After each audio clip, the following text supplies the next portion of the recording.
सगळ्यात माझं जे स्वप्न होतं या ठिकाणी की बुद्धविहार एक सुंदर असं व्हावं, की बुद्धविहारची हे चित्र चित्र फार बदलवली, सगळ्यांनी बघून घ्या. आम्ही काय दुसरी कॉपी काढतो आणि अशा रीतीनं आपण त्या ठिकाणी जवळपास 20-22 गुंठे काही जी जागा लागेल ती जागा त्याला आपण हे करू, एक 4-5 हजार स्क्वेअर फूटचं ते बुद्धविहार असेल त्याचं शो वगैरे तशाच पद्धतीनं आपण करण्याचा प्रयत्न करू.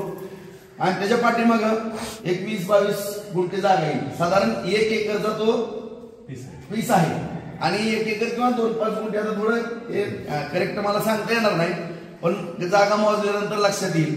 1 एकरला एक 2-5 गुंठे कमी जास्त एवढाच विषय होईल. आणि त्याच्यामध्ये पाठीमागं सुद्धा सुंदर अशी गार्डन सुद्धा आपण त्या ठिकाणी करू, की म्हणजे जेणेकरून सगळ्याला त्या ठिकाणी बुद्धविहाराला आल्यानंतर किंवा त्या ठिकाणी आपण प्रार्थना केल्यानंतर किंवा कार्यक्रम केल्यानंतर त्या ठिकाणी आपल्याला एक छान असं बाकडे वगैरे छानपैकी टाकून आपल्याला मस्त मध्ये आपल्या कुटुंबाला लेकरा बाळाला त्या ठिकाणी बसता येईल अशा पद्धतीचं नियोजन आपण त्या ठिकाणी केलेलं आहे.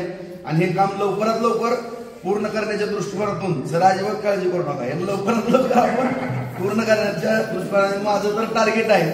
नशिबानं मला साथ द्यावी, या येणाऱ्या 20-25 दिवसामध्ये उद्घाटन करण्याचं आणि काम सुरू करण्याचं माझं मानस आहे. चुकून जर काम निधी पडण वगैरे सगळं होईल, चुकूनच फक्त जर आचारसंहितेत अडकलं तर म्हणजे काम होणार, कामाला कुणी आता रोखू शकत नाही. काम हातात घेतलंय, हा विषय क्लिअर झाला, याचा विषय काही नाही. लवकरात लवकर सोमवारी त्याचा ठराव होईल, मंगळवार बुधवारपर्यंत टेक्निकल सँक्शन येईल. आपण पुढच्या आठवड्यामध्ये निधी ह्याला उपलब्ध करण्याच्या दृष्टिकोनातून मी शासन दरबारी मी चाललोय मुंबईला मंगळवार बुधवार, त्या ठिकाणी हा विषय आपण क्लिअर करण्याचा प्रयत्न करू. निविदाही लवकर काढू, त्याची वर्क ऑर्डर ही कशी आपल्या पदार्थ पडते ही बघूया. सगळी प्रक्रिया आपल्याला जलद गतीनं राबवण्याच्या दृष्टिकोनातून हा विषय आपण या ठिकाणी करणार. कांबळे साहेब, 1 विषय 2 विषय तुमचा पण विषय सोमवारी मी मिटवतो अशा रीतीनं. आणि मला सगळ्यात मोठा आनंद असा होतोय ज्यावेळेस मी डॉक्टर बाबासाहेब आंबेडकरांचा पुतळा उभा करण्याच्या बैठका घेतल्या, छत्रपती शिवरायांचा तर शिवसृष्टी झाली, मग माझी भावना होती की परमपूज्य डॉक्टर बाबासाहेब आंबेडकरांचा पण पुतळा आपण उभा राहिलेला असावा.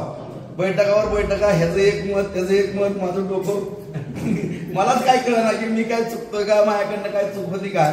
परंतु तो पुतळा सुद्धा माझ्या माहितीप्रमाणे 20-25 तारखेच्या दरम्यान येतोय. छानपैकी त्याचं स्वागत सगळेजण करा.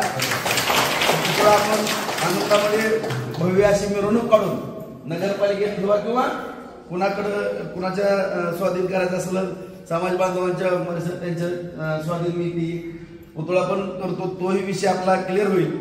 आणि सगळ्यात मोठा आनंद मला होतोय की ज्या ह्या थोर पुरुषांनी परमपूज्य डॉक्टर बाबासाहेब आंबेडकरांनी घटना लिहिली, ज्यांच्या घटनेवरती आज कोर्ट कचेरी कायदे जग चालते, जगामध्ये सगळ्यात मोठी लोकशाही आज नांदते चालते, त्या कोर्टासमोरच हे बुद्धविहार होतं, ह्याचा मला मनापासून आनंद आहे. आणि आपण लवकरात लवकर या ठिकाणी पूर्ण करू असं सगळ्यांना अभिवचन देतो.